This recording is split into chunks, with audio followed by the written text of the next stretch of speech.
Assalamualaikum warahmatullahi wabarakatuh. Alhamdulillah wassalatu wassalamu ala Rasulillah wa ala alihi wa sahbihi wa man walah. Ya Allah, sungguhnya kami tidak memiliki ilmu kecuali ilmu yang Engkau ajarkan. Maka ajarilah kami ilmu yang bermanfaat dan manfaatkanlah ilmu yang kami miliki, dan terus tambahlah ilmu kami. Sesungguhnya tidak ada kesulitan kecuali Engkau permudah, maka mudahkanlah segala urusan kami. Berilah kami ketaatan dan sucikanlah hati kami, karena sungguhnya Engkaulah yang mensucikan hati-hati hamba. Para ayah yang dirahmati Allah SWT, di pagi yang cerah ini, Masya Allah, ya, di suasana yang sejuk, Alhamdulillah kita berkumpul bersama ya, dalam sebuah acara, yaitu mengkaji sirah Nabi Muhammad SAW. Kenapa kita perlu mempelajari sirah Nabi Muhammad SAW? Kenapa? Ada yang tahu? Kira-kira apakah mempelajari sirah Nabi Muhammad SAW itu wajib atau tidak? Baik. Imam seorang ulama di Najd sana, Muhammad At-Tamimi, pernah menulis sebuah buku yang diterjemahkan dalam Indonesia. Bukunya kecil ya, mudah-mudahan nanti itu termasuk buku-buku yang kita pelajari nanti. Kecil bukunya. Bukunya itu isinya 3 pondasi utama. Dan beliau menjelaskan bahwasanya buku ini ditulis berdasarkan 3 pertanyaan yang akan diajukan kepada kita ketika kita mati. Jadi setiap manusia yang meninggal itu di alam barzakh ditanya 3 hal. Nah, kalau ini pasti semua tahu. Yang pertama, man rabbuka, siapa Tuhanmu? Yang kedua, man nabiyuka, siapa nabimu? Yang ketiga, wama dinuka, apa agamamu? Jadi 3 hal ini yang dijadikan oleh Syekh Muhammad At-Tamimi sebagai 3 landasan utama. Kita harus tahu siapa Tuhan kita, kita harus tahu siapa Nabi kita, dan kita tahu agama kita. Sirah ini masuk yang mana? Masuk yang man rabbuka atau man nabiyuka atau wama dinuka? Yang pertama, kedua, atau ketiga? Kedua. Jadi supaya kita lebih mengenal Rasulullah SAW, seorang ulama pernah menyimpulkan, sirah ini kan ilmu yang luas, Pak. Jadi kalau kita tahu sirah, pelajari sirah ini luas.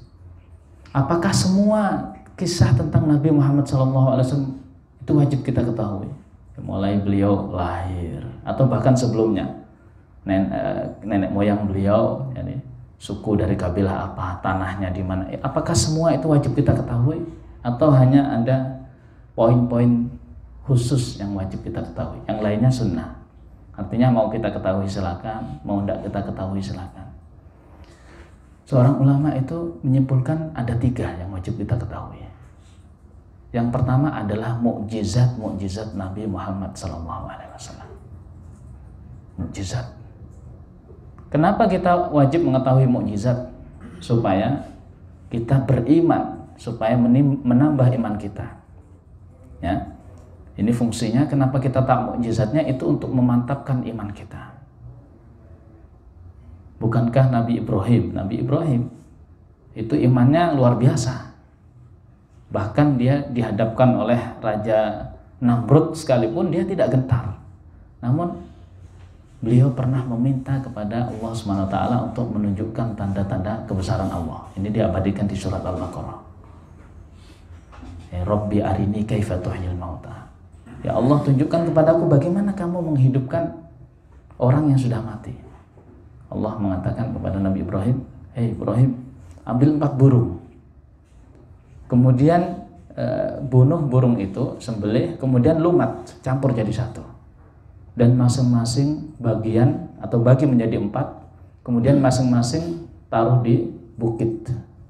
Kemudian panggil ternyata burung itu kembali hidup seperti semula. Jadi tidak campur, misalkan sayapnya ini pindah ke situ, tidak. Seperti itulah Allah membangkitkan manusia. Jadi Nabi Ibrahim dengan imannya yang kuat masih ingin melihat bukti kekuasaan Allah SWT. Makanya dengan melihat mukjizat Rasulullah SAW itu kita bisa menguatkan iman kita. Yang pertama wajib kita ketahui mukjizat Nabi Muhammad SAW. Yang kedua yang wajib kita ketahui adalah sunnah Nabi Muhammad SAW. Yang dimaksud sunnah di sini adalah perkataan beliau dan perbuatan beliau.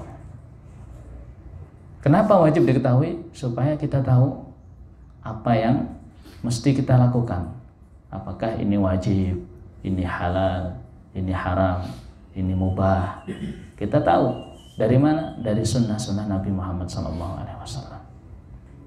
Yang ketiga adalah sifat-sifat Nabi Muhammad SAW, baik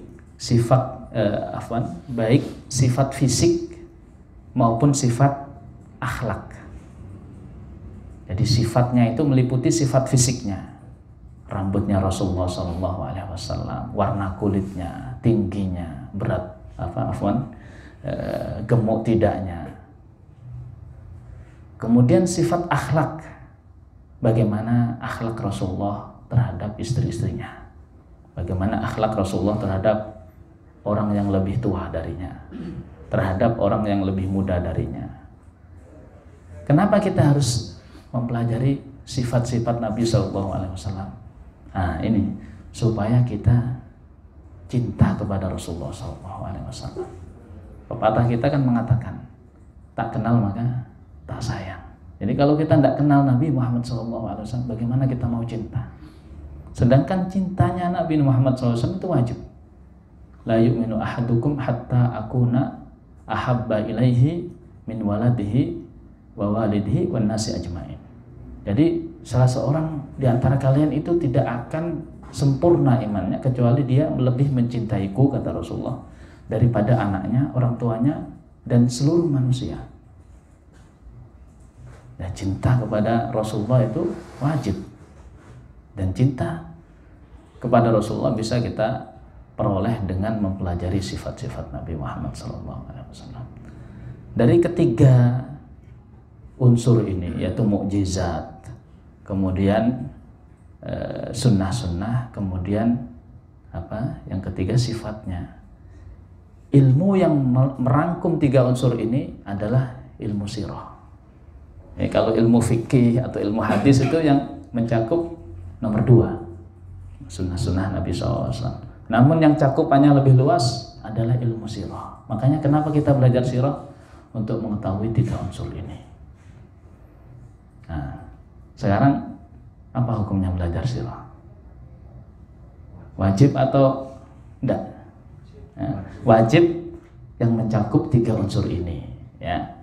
Ini minimal, batas minimal, supaya kita tahu siapa Rasul kita. Ketika ditanya oleh malaikat, kita tidak bingung lagi menjawab. Muhammad SAW. Sirah ini ilmu yang luas, ya. Mungkin ada yang bertanya, apa bedanya antara hadis dengan sirah? Tadi sepintas sudah kita sebutkan. Sirah ini ilmu yang luas, ya. Biasanya kalau ulama-ulama hadis itu mencukupkan pembahasannya pada masalah yang berkaitan dengan hukum biasanya. Sedangkan sirah ini bisa jadi berkaitan dengan adat dan istiadat juga masuk di situ. Makanya di situ akan dijelaskan tentang kehidupan pada saat Rasulullah SAW lahir, kondisi masyarakat. Semua dijelaskan secara gamblang. Dan itu apa faedahnya? Apakah itu tidak ada faedahnya? Kenapa kita masih belajar budaya-budaya jahiliyah? Ada faedahnya. Bahkan Umar bin Khattab radhiyallahu anhu pernah mengatakan, ya, tidak akan bisa memahami Islam kecuali orang yang tahu masa jahiliyah. Kenapa kok bisa begitu? Ya, karena dia tahu bagaimana Islam itu sebetulnya menyelamatkan manusia dari jahiliyah ke masa Islam. supaya dia tahu apa saja yang dirubah dari masa jahiliyah ini, tradisi apa yang dirubah, kemudian tradisi apa yang ditetapkan oleh Islam, karena tidak semua tradisi dirubah. Makanya di sini kita katakan lagi sangat penting. Bahkan Imam Syafi'i rahimahullah, ya, seorang ulama faqih, itu ya pernah berkata bahwasanya dia belajar sirah itu untuk mengetahui hukum, membantu Imam Syafi'i untuk mengetahui hukum. Karena dengan sirah kita tahu kenapa ini hukumnya begini. Oh, ternyata pada saat itu kondisinya begini. Sekarang kondisinya berubah, maka hukumnya pun berubah. Ya. Intinya jamaah sekalian, bapak-bapak yang dirahmati Allah SWT, bahwasanya mempelajari sirah itu penting. Sirah Nabi Muhammad SAW. Kemudian kita pilih buku, dan buku ini adalah Tarikh Islam. Jadi dari namanya saja sudah jelas Tarikh Islam. Dikarang oleh Imam Adz-Dzahabi. Imam Adz-Dzahabi itu siapa? Imam Adz-Dzahabi itu seorang ulama yang hidup pada abad ke-7. Jadi beliau lahir pada tahun 673 dan wafat pada tahun 748. Jadi hidup pada abad ke-7.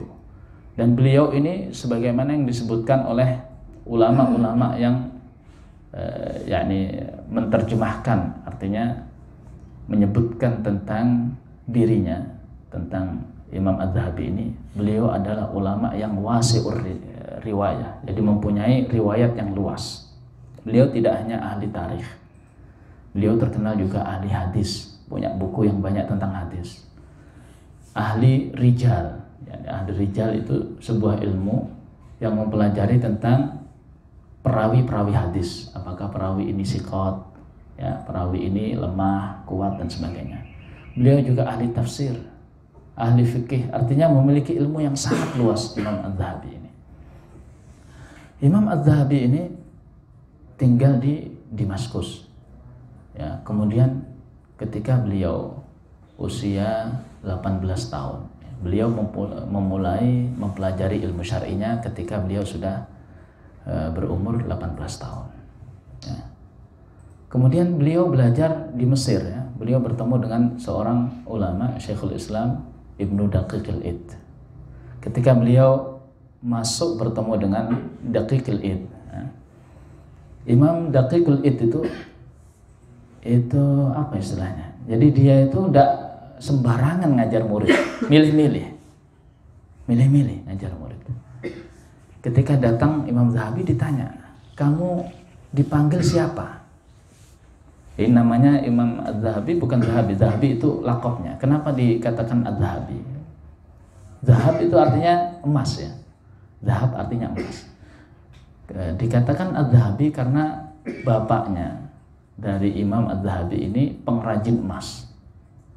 Jadi dia membuat sesuatu dari emas, perhiasan atau apa dari emas. Kemudian dia dikatakan Adz-Dzahabi. Ketika datang Imam Dzahabi kepada gurunya, Imam Daqiqul Id, ditanya, panggilanmu siapa? Maka dikatakan Adz-Dzahabi. Panggilanmu siapa? Adz-Dzahabi. Begitu mendengar panggilannya Adz-Dzahabi, Imam Daqiqul Id ini tafaul. Artinya tafaul ini apa ya? Senang. Akhirnya diajarilah Imam Adz-Dzahabi oleh gurunya. Jadi ini penting sekali. Masalah panggilan itu kadang-kadang mempengaruhi situasi hati. Guru kalau dengar muridnya namanya jelek itu kadang-kadang tasya'um, ya. Tasya'um artinya makanya kan sahabat dulu ada yang namanya diganti. Ya, namanya itu misalkan Al-Hazn. Hazn itu artinya keras, diganti Sahal, lembut, diganti. Nah, ketika itu begitulah yang dirasakan oleh gurunya Imam Dzahabi ketika mendengar namanya Dzahabi, emas. Oh, berarti insya Allah dengan nama yang baik ini, insya Allah dia termasuk orang yang baik juga. Kemudian setelah selesai belajar di Mesir, ya, menuntut ilmu dari ulama ahli Mesir, beliau kembali ke Damaskus. Kemudian di sana beliau bertemu dengan Syekhul Islam Ibnu Taimiyah. Jadi termasuk gurunya Imam Adz-Dzahabi adalah Syekhul Islam Ibnu Taimiyah. Dan di situ beliau belajar sama Syekhul Islam Ibnu Taimiyah. Ini menunjukkan tentang keilmuan Imam Dzahabi. Kalau kita lihat gurunya siapa saja, maka kita tahu siapa muridnya. Kalau murid Imam Az-Zahabi, ya, kalau kita lihat muridnya Imam Az-Zahabi, di antara murid beliau adalah Imam Tafsir Ibnu Katsir, ya, yang menulis kitab tafsir. Itu muridnya Imam Az-Zahabi. Dan hampir sama, memiliki keahlian yang sama, yaitu ahli tafsir, ahli sirah, ahli hadis. Dan Imam Ibnu Katsir ini punya kitab yang sangat bagus, ya, namanya Al-Bidayah wan Nihayah. Jadi kitab ini menceritakan mulai dari pertama kali diciptakan Nabi Adam sampai di hari kiamat. Diceritakan semua. Al-Bidayah wan Nihayah. Makanya namanya Al-Bidayah wan Nihayah, dari awal sampai akhir. Kemudian di antara muridnya Tajuddin As-Subki. Ya, terkenal sekali Tajuddin As-Subki ini di kalangan ulama-ulama mazhab Syafi'i. Beliau, muridnya ini, pernah mengatakan, dulu kami tidak mengerti tentang sirah ini kecuali setelah kami bermajelis atau mengambil ilmu ini dari Imam Az-Zahabi. Bahkan beliau pernah mengatakan, Imam Zahabi ini seolah-olah oleh Allah Subhanahu wa taala ditaruh di atas bukit. Kemudian seluruh umat manusia ditaruh di bawahnya, dan Imam Zahabi melihat seluruh umat manusia dan memilih kisah-kisah yang bagus kemudian ditulis di bukunya. Jadi seolah-olah Imam Az-Zahabi itu mengetahui kisah-kisah tentang umat manusia, kemudian dipilih kisah-kisah yang bagus, kemudian ditulis di bukunya. Kitab yang kita pelajari adalah Tarikhul Islam. Sebetulnya Az-Zahabi, Imam Az-Zahabi ini kitab tarikhnya tidak hanya Tarikhul Islam, ada banyak. Dan yang terkenal diantaranya ada dua. Yang pertama Tarikhul Islam ini, yang kedua adalah Syiar Alam wan Nubala. Dua-duanya sama-sama tarikh, tapi memiliki keistimewaan masing-masing. Kalau Tarikhul Islam itu mengkisahkan sesuai dengan urutan zaman. Dan itu dimulai dari Rasulullah SAW. Jadi nasab Rasulullah, kemudian kisah Rasulullah ketika kecil sampai besar sampai menjadi nabi. Setelah Rasulullah selesai, baru kemudian yang lain. Artinya berurutan. Misalkan tahun 1 Hijriah, tahun 2 Hijriah, berurutan. Kalau Syiar Alam wan Nubala itu berdasarkan nama orang. Ya, misalkan dimulai kisah Sirah Nabawiyah, ya, kisah Nabi Muhammad SAW. Kemudian istri-istri beliau, kemudian 10 sahabat yang dijamin masuk surga, kemudian sahabat yang lain, sahabat yang kecil, kemudian tabi'in, berdasarkan nama-nama orang. Kalau yang pertama tadi Tarikhul Islam, yang insya Allah kita kaji ini berdasarkan tarikh, ya, berdasarkan tahun sekian, tahun sekian, tahun sekian. Jadi masing-masing memiliki keistimewaan masing-masing. Sebagaimana yang disebutkan oleh Imam Tajuddin As-Subki, bahwasanya kitab Tarikhul Islam yang ditulis Imam Az-Zahabi ini merupakan kitab yang bagus, yang memang dipilih, ya, dari kisah-kisah yang beliau ketahui dari umat ini. Bapak-bapak yang dirahmati Allah, sirah ini, ya, tidak melazimkan harus hadis sahih, ya. Sirah ini tidak melazimkan harus hadis sahih. Dan ini yang dilakukan oleh para ulama sirah. Makanya nanti kita akan dapati hadis-hadis dhaif, hadis-hadis yang lemah. Bahkan ada hadis-hadis yang maudhu yang ada di sirah. Karena yang diperlukan dalam sirah itu adalah runtutan kisahnya. Bagaimana supaya kisahnya itu runtut, kemudian tergambar jelas. Orang yang dengar itu seolah-olah dia menyaksikan. Makanya tidak dituntut hadisnya harus sahih. Berbeda dengan hukum, ya. Karena hukum itu harus jelas apakah ini halal atau haram. Makanya pentingnya kita mengkaji kitabnya Imam Az-Zahabi, karena di antara metodenya Imam Az-Zahabi itu, Imam Az-Zahabi menjelaskan apakah ini hadis sahih ataukah ini hadis dhaif. Beliau kan ahli hadis, jadi beliau tahu ini hadisnya sahih, ini hadisnya lemah. Makanya nanti kita tahu ya sebagaimana penjelasan beliau.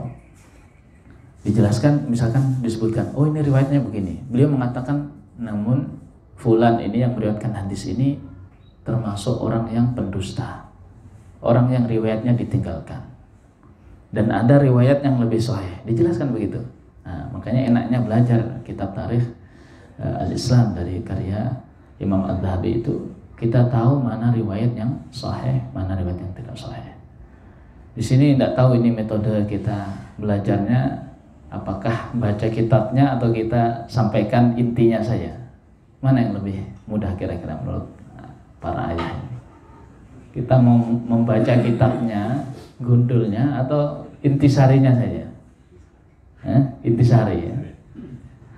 Ya, berarti dari saya saja kan gitu. Ya, saya baca, nanti saya terjemahkan intisarinya saja. Begitu ya. Nah, ya mungkin cocok begitu untuk sementara. Nanti kalau sudah antum bisa bahasa Arab kan lebih enak langsung. Supaya antum tidak mengatakan mosok iya toh. Nanti saya kasih cerita yang ternyata kisah itu di luar akal kita, di luar nalar kita. Mosok iya toh.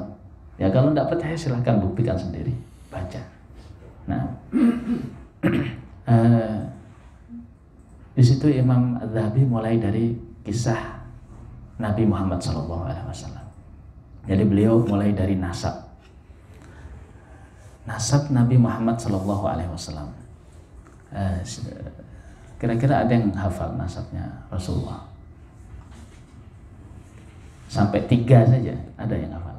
Namanya kan Muhammad, kemudian bin Abdullah bin Abdul Muttalib bin Hashim bin Abdi Manaf bin Qusay bin Kilab bin Murrah bin Ka'ab bin Lu'ay bin Ghalib bin Malik bin Nadr sampai seterusnya. Itu nasabnya. Jadi nasab yang disebutkan oleh para ulama ahli sirah dan ahli nasab itu berakhir sampai Adnan. Di situ mereka berijma, artinya sepakat. Setelahnya maka terdapat perbedaan pendapat ya setelah Adnan ini. Kenapa kita perlu tahu nasab? Kenapa? Apa pentingnya mengetahui orang yang sudah mati? Penting. Bahkan ya di antara manfaat kita mengetahui nasab ya, ada sebuah perkataan yang dikatakan oleh ulama kita, ta'allamu ansabakum ma taslu bihi arhamakum. Jadi belajarlah nasab kalian yang membuat kalian bisa menyambung tali silaturahim. Jadi kan kalau kita misalkan tahu, oh bapak saya itu punya adik di sana, misalkan di Jakarta, atau punya mbah saya dulu punya adik di mana, di luar pulau, di Merauke misalkan. Nanti adiknya mbah saya itu punya anak. Oh ternyata di antara cucunya adiknya mbah saya itu ada yang sedang belajar di Jember di UNED misalkan. Nah itu kan kita bisa silaturahim. Oh kamu cucunya Mbah Fulan ya, Mbah Fulan itu adiknya mbah saya. Di antara faidahnya belajar nasab itu supaya kita bisa silaturahim. Makanya perkataan ulama, ta'allamu ansabakum ma tasilu bihi arhamakum. Belajarlah nasab kalian, jadi supaya kalian bisa menyambung tali silaturahim. Dan penting juga memahami nasab Rasulullah SAW. Karena Rasulullah SAW itu adalah manusia pilihan. Bahkan beliau mengatakan, ini Allah SWT memilih dari bangsa Arab itu Quraisy, dan dari Quraisy itu Bani Hashim, dan dari Bani Hashim aku, kata Rasulullah SAW. Kenapa Rasulullah tidak langsung menyebutkan Allah memilih dari manusia Rasulullah? Beres sudah, tidak perlu dari Arab Quraisy, dari Quraisy Bani Hashim, dari Bani Hashim Rasulullah SAW. Rasulullah ingin menunjukkan keistimewaan masing-masing tadi. Apa sih bentuk memilihnya Allah Quraisy daripada seluruh kabilah-kabilah Arab? Kenapa? Apa? Rasulullah ingin menunjukkan itu keistimewaannya Quraisy. Quraisy itu kan tinggalnya di Mekah. di Baitullah sekitar Ka'bah. Ketika terjadi penyerangan kepada Ka'bah yang dipimpin oleh Raja Abraha, maka Allah mengutuskan burung ababil, yang itu diabadikan di surat Al-Fil, sampai semua pasukan yang menyerang tadi lenyap, dan Allah menyelamatkan Ka'bah dari serangan pasukan tersebut. Nah, ketika mendengar itu, semua orang Arab ya, baik di Jazirah Arab maupun di luar Jazirah Arab, ini mereka takjub, yakni ta'zim dengan bangsa Quraisy. Ta'zim. Oh, ternyata orang-orang Quraisy ini memang orang-orang pilihan Allah. Ada pasukan ingin menyerang mereka, Allah menyelamatkan mereka. Kemudian juga Bani Hashim. Kenapa Rasulullah menyebutkan Allah memilih Bani Hashim daripada orang-orang Quraisy? Nah, itu masing-masing punya keistimewaan. Itu nasab Rasulullah ya. Nasab Rasulullah Muhammad bin Abdullah bin Abdul Muthalib ila akhirih. Kemudian Rasulullah itu disebutkan oleh Imam Adz-Dzahabi lahir dalam kondisi yatim. Dan ulama jumhur ulama mengatakan ya, bahwasanya Rasulullah itu lahirnya tepat pada tahun penyerangannya Abraha. Pada tahun gajah. Ya, zaman dulu itu belum ada kalender-kalender seperti sekarang di sana ya, di negeri Arab. Makanya mereka menuliskan kejadian-kejadian itu berdasarkan kejadian besar. Misalkan kejadian ini terjadi pada tahun gajah, kejadian itu terjadi pada tahun ini. Ya, kalau ada kejadian yang besar yang diketahui oleh bangsa Arab di situ, maka di situ dijadikan patokan. Dan ulama tarikh mengatakan Rasulullah SAW lahirnya pada saat pada tahun yang sama dengan tahun gajah itu. Ada yang mengatakan 30 hari setelahnya, ada yang mengatakan 40 hari. Intinya 1 bulan setelahnya. Ya, karena penyerangan Ka'bah itu pada bulan Muharram dan Rasulullah lahir pada bulan Rabiul Awal. Dan ulama juga sepakat lahirnya beliau itu pada hari Senin. Pada hari Senin. Ini disebutkan oleh hadis ya, ketika Rasulullah SAW berpuasa pada hari Senin, ditanya, ya Rasulullah, kenapa engkau puasa pada hari Senin? Beliau mengatakan, pada hari ini ya aku dilahirkan, yaitu hari Senin. Dan tanggalnya tanggal berapa? 12 Rabiul Awal ya. Kita ketahui 12 Rabiul Awal. Dan itu memang yang diriwayatkan oleh jumhur ulama bahwasanya beliau lahir hari Senin 12 Rabiul Awal. Beliau lahir dalam kondisi yatim karena ayahnya yaitu Abdullah meninggal sejak beliau dalam kandungan. Dan ketika lahir ini Aminah ibu Nabi Shallallahu Alaihi Wasallam itu melihat dari dirinya keluar cahaya yang menerangi istana Kaisar yang ada di Syam sana. Jadi istana Kaisar itu diterangi oleh cahaya yang keluar dari Aminah. Ini termasuk tanda-tanda nubuwah, termasuk tanda-tanda nubuwah. Keluar cahaya dari Aminah yang menerangi istana Kaisar yang ada di bumi Syam. Beliau lahir, ketika lahir ini semua senang. Ya, termasuk di antara yang senang itu Abu Lahab. Wah, Abu Lahab ini senang. Bahkan saking senangnya, budaknya Abu Lahab ini yang menyusui Abu Lahab itu dibebaskan.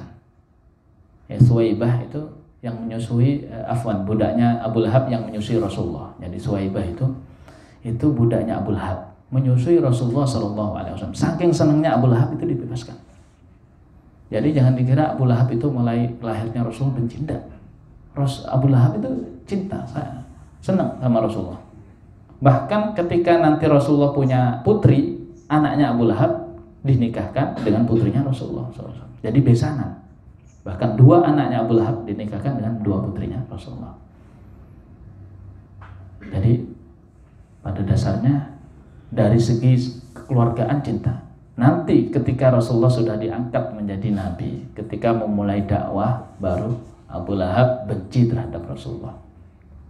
Jadi kalau di antara kita ya, kadang-kadang dulu ketika kita masih jahiliyah itu ada teman-teman dekat kita yang begitu dekat sekali, bahkan kerabat kita ya, begitu dekat dengan kita, tapi ketika kita berubah, kita tahu ajaran Islam yang benar, kita ingin istiqomah dalam agama, tiba-tiba mereka jauh dari kita.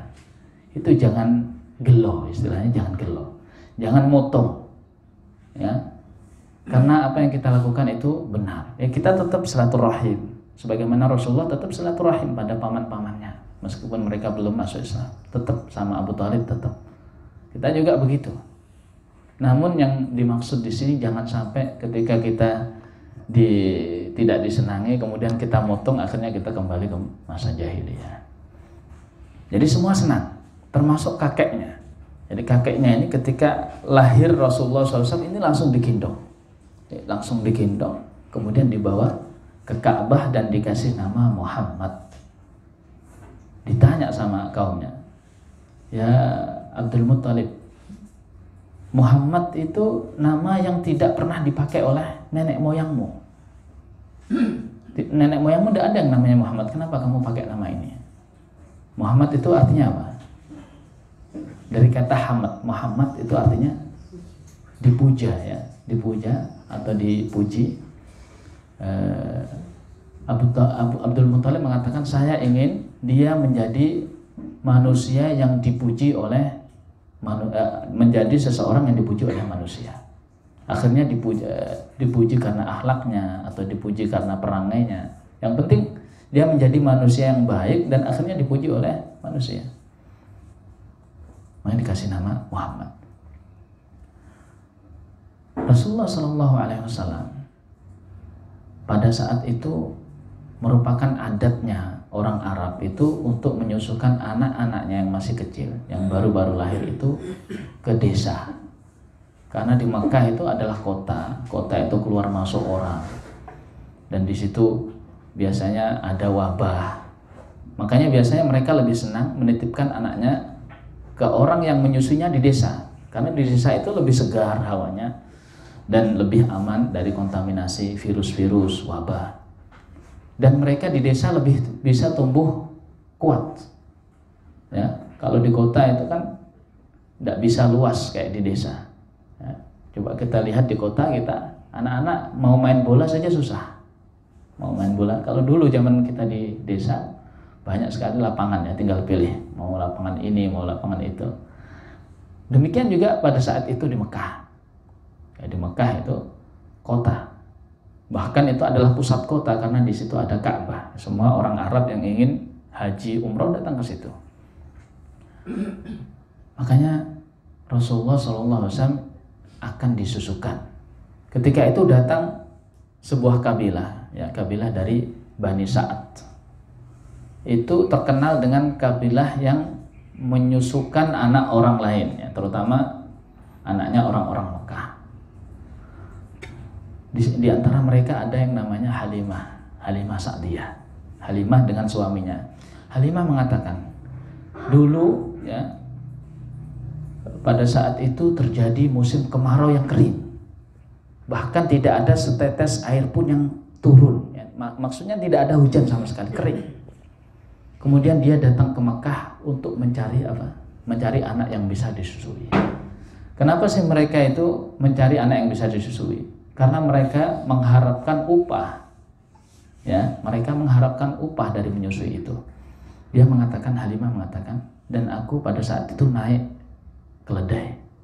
Keledai ini tidak bisa jalan, sepertinya dia berhenti karena saking lambatnya. Dan aku cuma memiliki unta tua.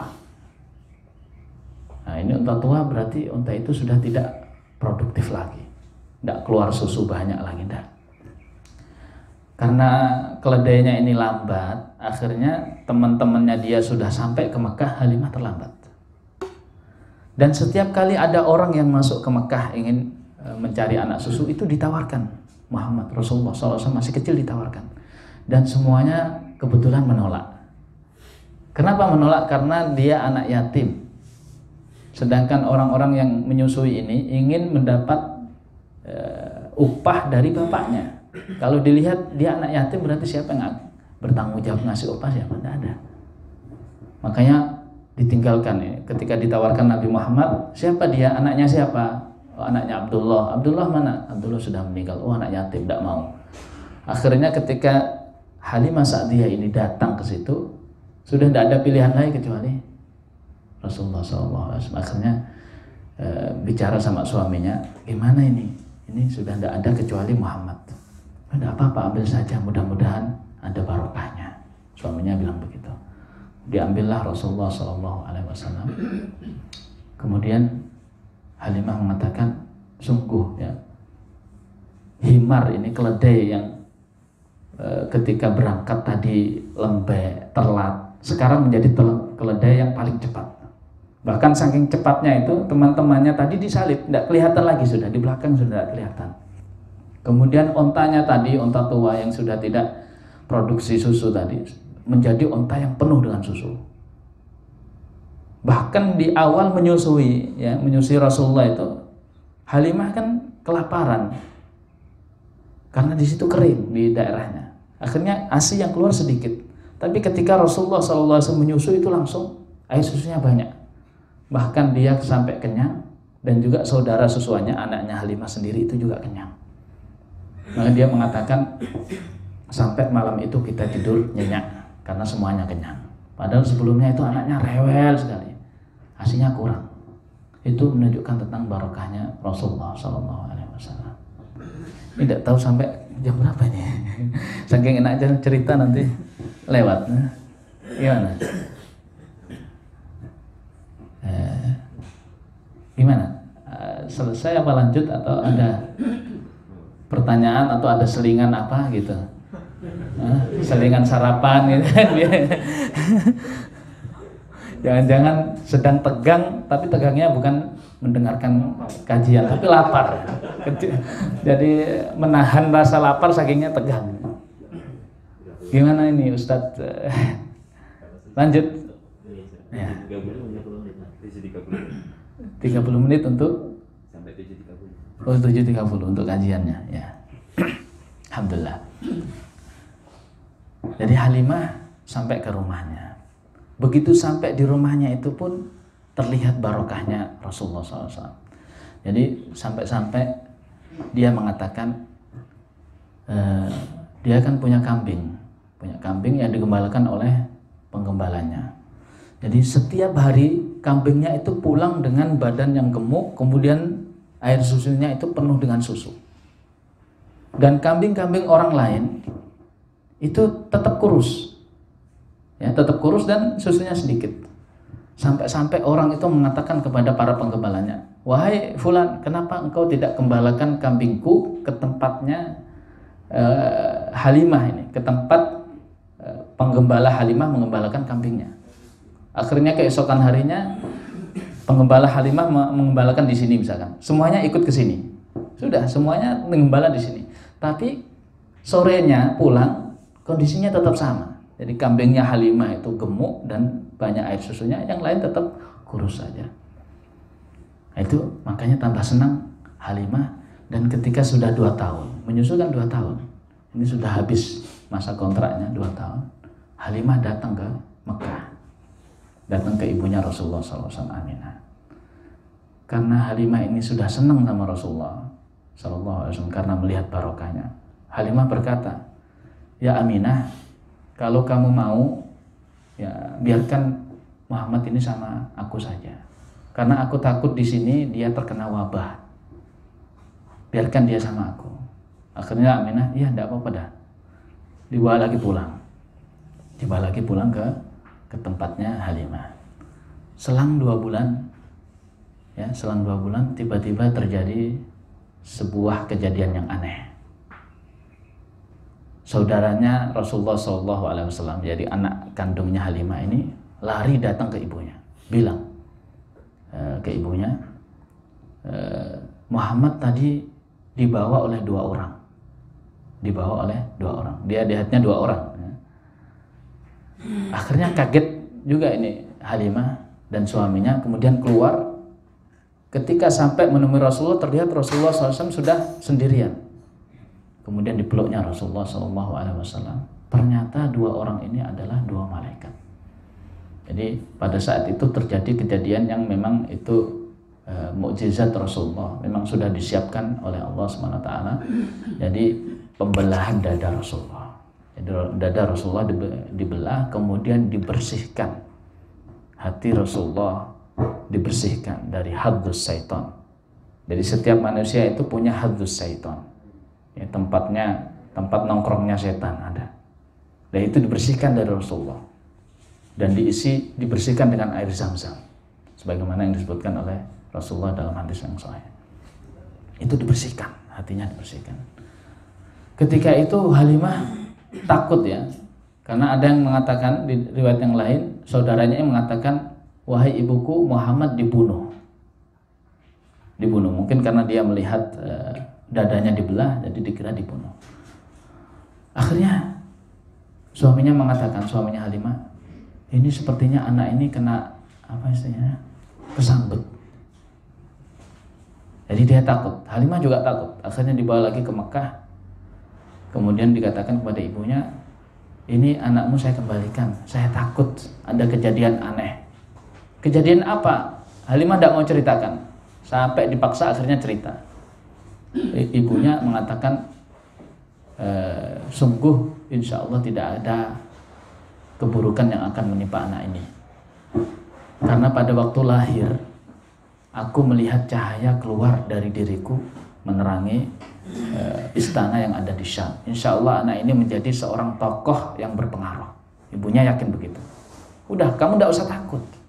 Anak ini tidak apa-apa. Anak ini insya Allah besar dan nanti besar menjadi tokoh yang berpengaruh. Udah, bawa saja. Ibunya yakin, sudah pasrah gitu, ya sudah. Akhirnya apa lagi? Halimah bawa lagi sudah. Bawa lagi ke tempatnya. Dari sini Bapak Ibu sekalian, ya, Ibu tidak ada ya, Bapak ya.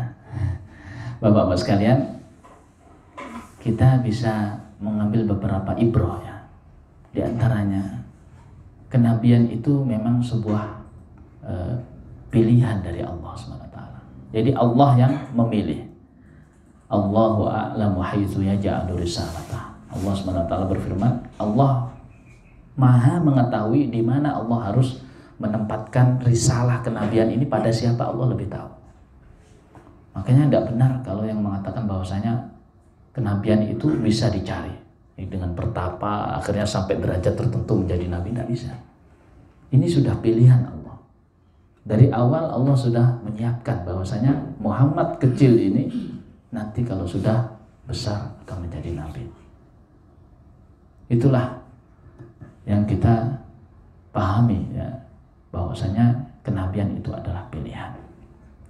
Dan di sini kita bisa mengetahui bahwasanya ya, Rasulullah SAW itu memang barokah mulai dari kecil, memang barokah ya Rasulullah SAW. Makanya Halimah tadi yang sebelumnya mengalami kekeringan, mengalami kelaparan, ya sampai hewannya pun juga lambat jalannya, akhirnya mendapati barokah Rasulullah SAW.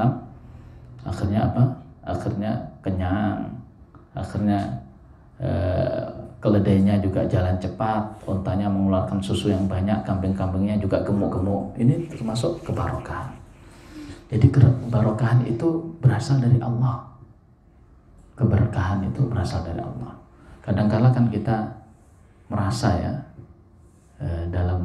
terutama dalam kondisi yang COVID seperti ini, kadang-kala kerja itu kok tidak lancar.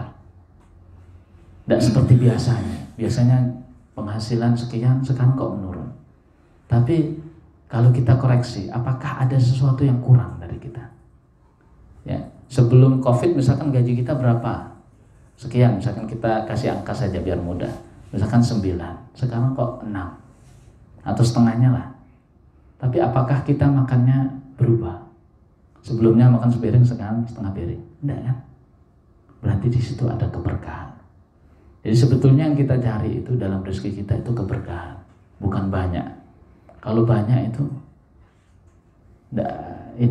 kalau memang tidak berkah, banyak itu tidak akan bermanfaat kalau memang tidak berkah. Dan memang rezeki kita sudah ditentukan Allah SWT. Namun keberkahan itulah ya yang kita inginkan. Makanya ketika berdoa itu ketika berdoa apa yang kita minta? Rezeki yang barokah apa rezeki yang banyak? Rezeki yang barokah. Rezeki yang barokah. Kemudian ada beberapa faedah yang lain, ya,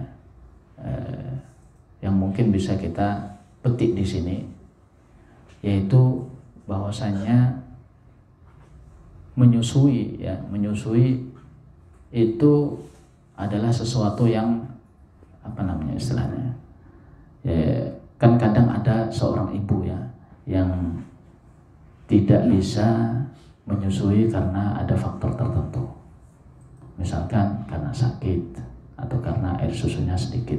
Ini secara syariat boleh disusukan kepada orang lain, dan ini termasuk adat jahiliyah yang dipertahankan dalam Islam. Kita tadi sudah katakan bahwasanya tidak semua adat jahiliyah itu dirubah. Ada yang dirubah, ada yang diluruskan, ada yang dihilangkan, ada yang dipertahankan. Di antaranya adalah adat menyusui ini. Karena yang dituntut dalam syariat itu supaya anak mendapatkan ASI. Dan ASI itu bisa didapat dari ibu kandungnya dan juga dari orang lain. Nah, dalam kondisi tertentu seorang ibu tidak bisa menyusui, maka bisa disusukan kepada orang lain. Dan ini lebih baik daripada susu formula. Kenapa saya katakan demikian? Karena beberapa hari yang lalu ada yang bertanya begitu. Jadi ibunya tidak bisa menyusui, akhirnya terpaksa kasih susu formula. Sebetulnya tidak terpaksa, karena ada solusi lain. Cuma kadang kita tidak paham. Makanya pentingnya belajar ilmu agama. Itu begitu Bapak Ibu sekalian.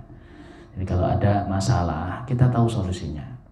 Ketika ada kondisi di mana istri kita tidak bisa menyusui, ya, karena sakit atau karena apa, maka solusi yang kedua, yang insya Allah yakni lebih baik daripada solusi yang ketiga, adalah menyusukan kepada orang lain. Dan itu lebih baik daripada susu formula. Itu yang dibutuhkan seorang anak. Nah, sebagaimana Rasulullah SAW. Dan Rasulullah SAW di antara keberkahan yang mungkin belum saya sebutkan, Halimah pernah mengatakan, jadi Rasulullah itu tumbuhnya cepat. Di kitab itu disebutkan, Halimah mengatakan Rasulullah itu setiap harinya tumbuh sebagaimana anak yang tumbuh setiap bulan. Jadi tambah besarnya setiap hari itu kayak tambah besarnya setiap bulan, dan setiap bulannya kayak tambah besarnya setiap tahun.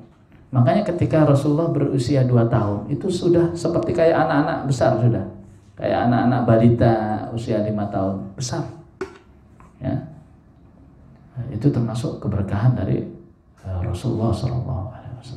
Ya, mungkin kita cukupkan di sini, ya. Nah, tidak apa-apa, sisa sedikit ya. Ya. Kalau berkenan mungkin bisa ada tanya jawab.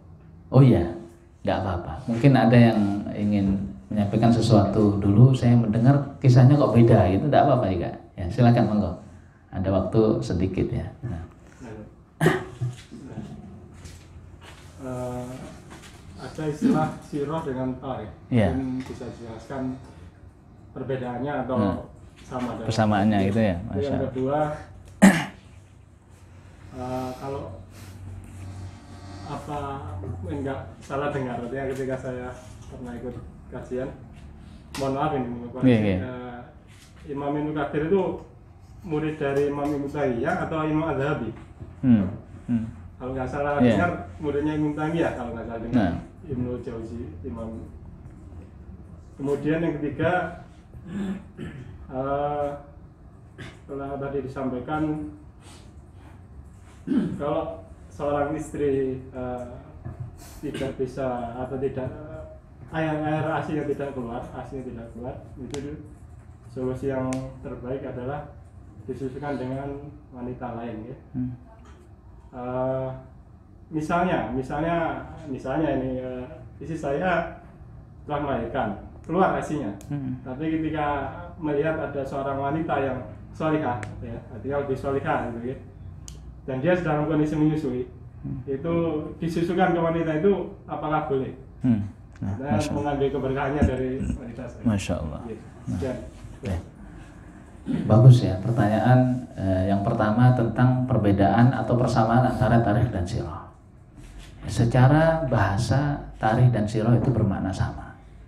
Ya, tarikh dan sirah bermakna sama. Demikian juga secara istilah. Karena sirah itu ada istilah umum, istilah khusus. Sirah kalau kita istilahkan istilah umum, maka sama dengan tarikh. Makanya ada sirah Nabi Muhammad SAW, sirah sahabat, sirah fulan, sirah dzatiyah. Ya, sirah dzatiyah artinya kurikulum vitae. Jadi sama kalau secara istilah umum. Namun secara istilah khusus, sirah ketika diucapkan maka yang dimaksud adalah sirah Nabi Muhammad SAW saja. Ya, kalau sirah istilah khusus berarti sirahnya Nabi Muhammad SAW. Kalau tarikh itu umum, ya, mencakup segala kejadian, ya, baik kejadian yang dialami oleh Rasulullah ataupun kejadian yang dialami oleh orang lain. Jadi itu perbedaannya. Kalau secara istilah maka kita lihat istilah sirahnya khusus atau umum. Kalau istilahnya umum berarti sama, kalau istilahnya khusus berarti beda. Karena sirah secara khusus dinisbatkan kepada Rasulullah SAW. Kemudian yang kedua apa tadi? Ibnu Katsir itu muridnya Ibnu Taimiyah dan juga muridnya Imam Adz-Dzahabi. Contohnya misalnya kita kasih contoh yang mudah. Kita punya guru dulu, ya, punya guru apa istilahnya di SD. Kebetulan guru SD kita itu baru lulus kuliah di UNED misalkan. Berarti dia punya guru dosen di sini. Kita sekolah SD, muridnya guru kita. Ketika kita kuliah, muridnya gurunya. Bisa jadi ya. Demikian juga Ibnu Katsir pernah menjadi muridnya Ibnu Taimiyah dan juga sekaligus muridnya Imam Adz-Dzahabi. Nah, yang ketiga menyusui tadi. Apakah boleh? Ya, secara hukum syar'i boleh. Boleh. Ya, dengan tujuan seperti itu. Tentu dengan kesepakatan. Menyusui ini pada dasarnya akadnya itu adalah akad ijarah. Jadi akadnya itu akad ijarah. Jadi kalau kita susukan itu hendaknya kita kasih ujroh, ya, upah, upah kepada orang yang menyusukan. Kalau wanita tersebut setuju, tidak apa-apa. Nah, jadi kalau wanita tersebut setuju, kita sepakat, misalkan kita kasih ujroh sekian untuk biaya anak kita sekaligus untuk dia, tidak apa-apa. Cukup ya? Ada lagi? Nah, ada. Izin bertanya, Pak.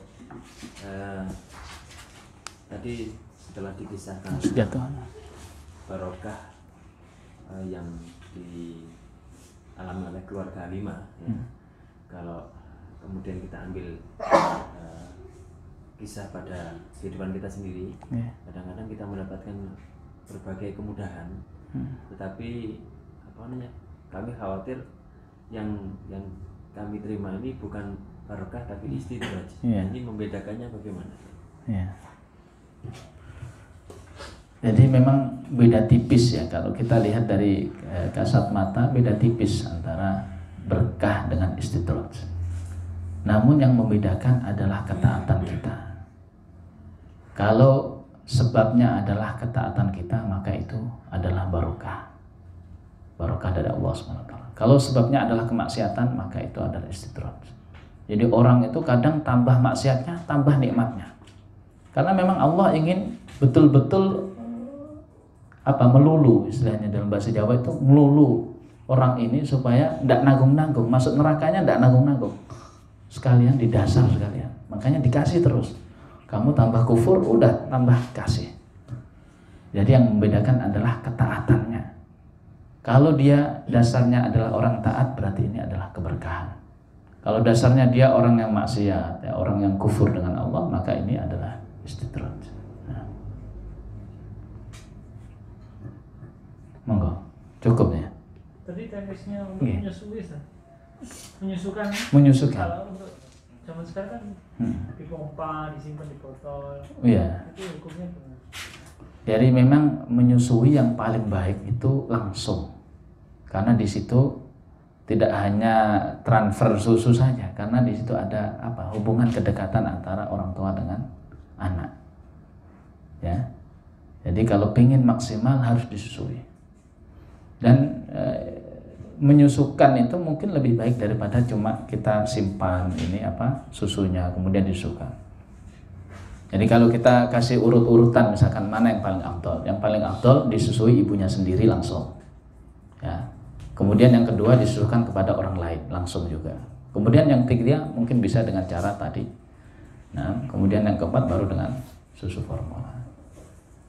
Namun kita kan ingin anak kita menjadi anak yang sehat, ya, anak yang istilahnya memiliki kemampuan yang maksimal. Maka kita kasih maksimal, pelayanan yang maksimal. Jadi kita tidak usah pitungan sekali sama anak kita, tidak usah. Makanya ibu-ibu itu ya, yang menyusui diharapkan untuk memaksimalkan, kasih misalkan makanan yang bergizi kepada ibunya, kasih istirahat yang cukup, sehingga dia tidak stres. Karena stres juga bisa mempengaruhi anaknya. Nah, jadi anak kita begitu lebih baik disusukan kepada orang lain daripada dipompa begitu. Nah, karena ada kedekatan yang dibutuhkan oleh seorang anak. Nah,